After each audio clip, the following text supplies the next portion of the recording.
राधे राधे दोस्तों, हमारी आज की कहानी है मृत्यु के देवता और दूत। जीवन बदल देने वाली कहानी।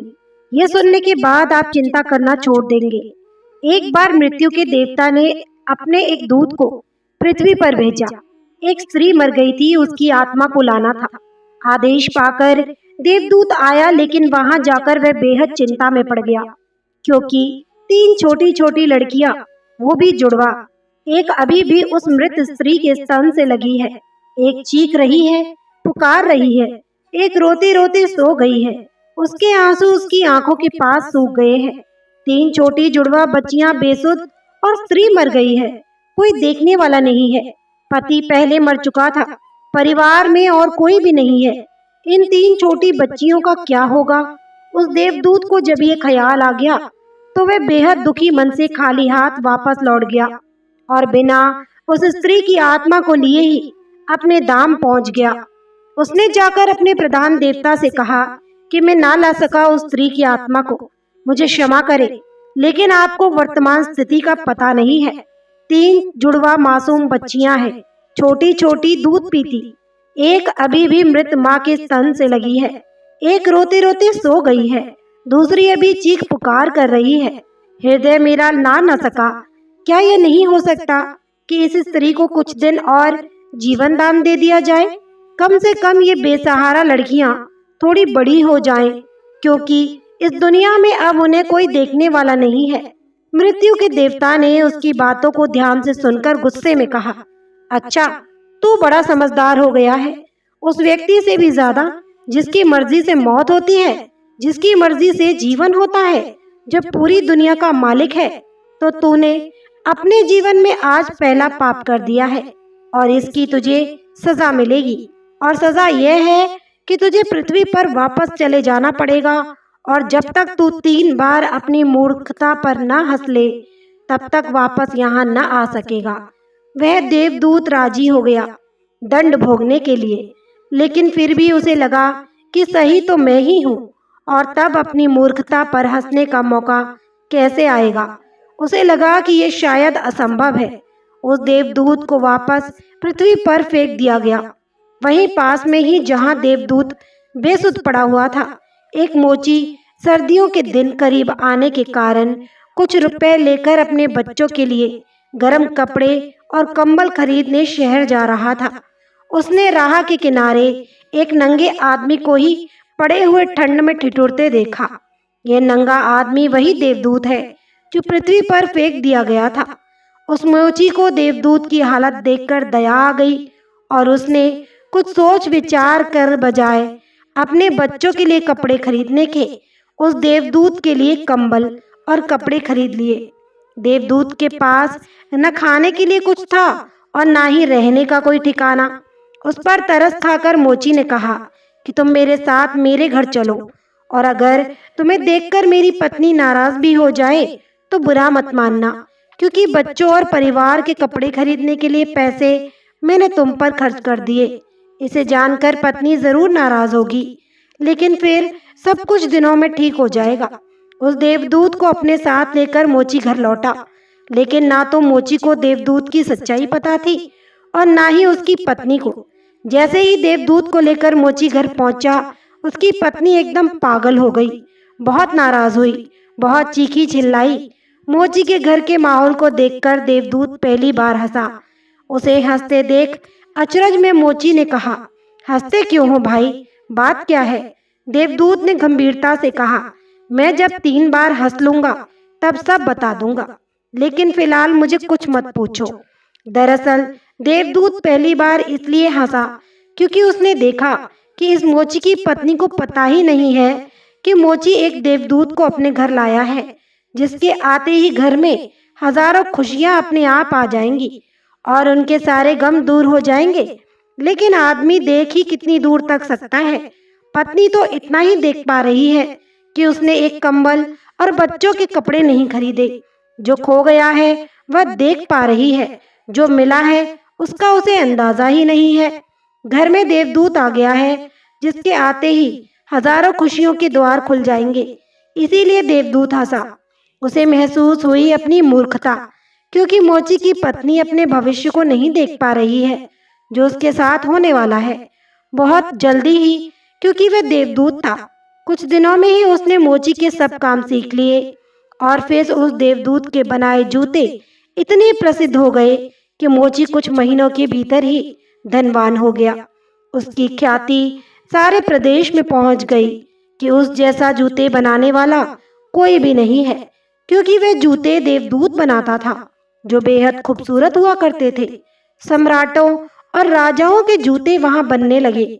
मोची के घर धन की बरसात होने लगी।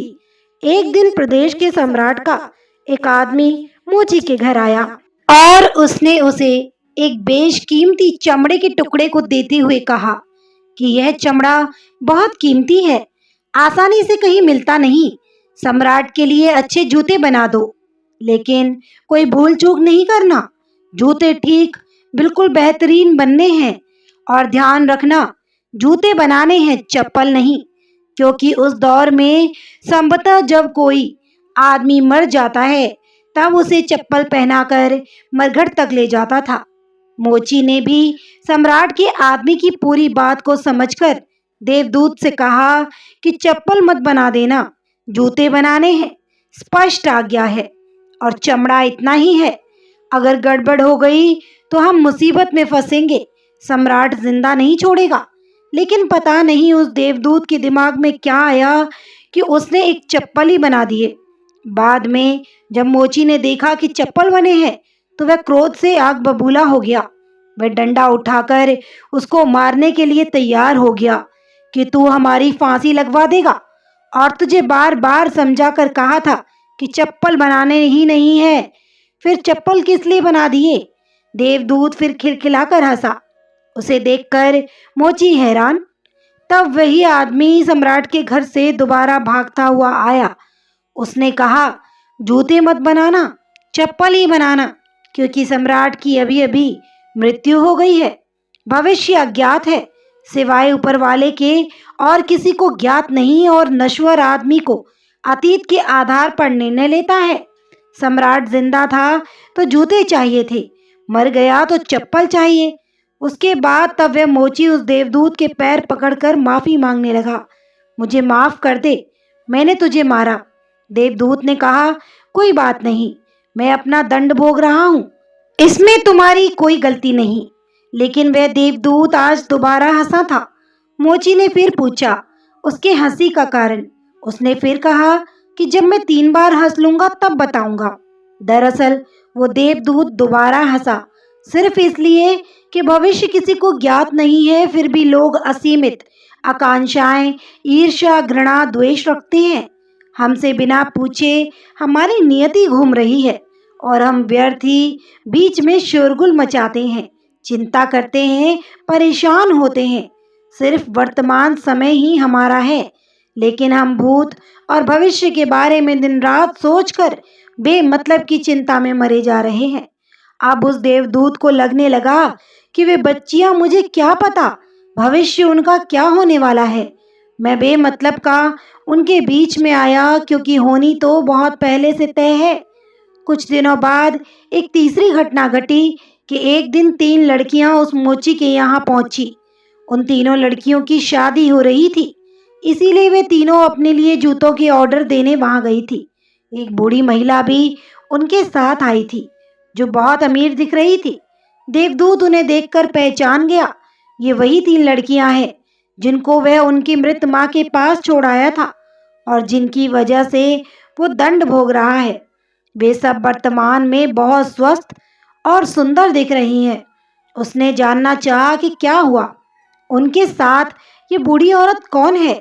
अब बूढ़ी औरत ने सब कुछ बताना शुरू किया। उसने कहा कि ये तीनों बच्चियां मेरी नहीं है। इनके जन्म के दौरान भूख और अभाव के कारण माँ के शरीर में दूध नहीं था और ये 3 बच्चियां जुड़वा। इनकी माँ इन्हें दूध पिलाते पिलाते ही मर गई। जब मैंने इन्हें देखा तो मुझे इन अनाथ बच्चियों पर दया आ गई। मेरे कोई बच्चे नहीं थे, इसीलिए मैंने इन तीनों बच्चियों को गोद ले लिया।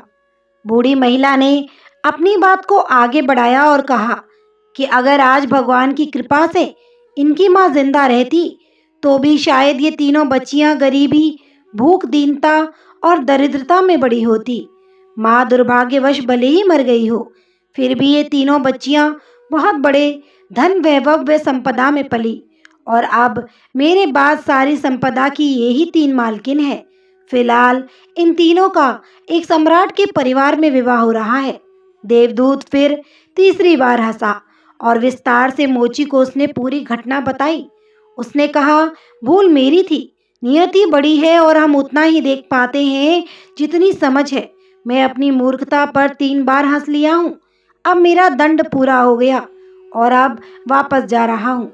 उसके बाद देवदूत को अपनी गलती का एहसास हुआ और वो वापस अपने धाम लौट गया। दोस्तों, आपको ये कहानी कैसी लगी कमेंट में ज़रूर बताएं। थोड़ी भी अच्छी लगी हो तो हमारे चैनल को सब्सक्राइब करके घंटी बेल दबा लें। हम इस चैनल पर आपके लिए सच्ची धार्मिक कथाएं व अच्छी से अच्छी शिक्षाप्रद कहानियाँ लाने का प्रयास करते हैं। धन्यवाद। खुश रहें, स्वस्थ रहें।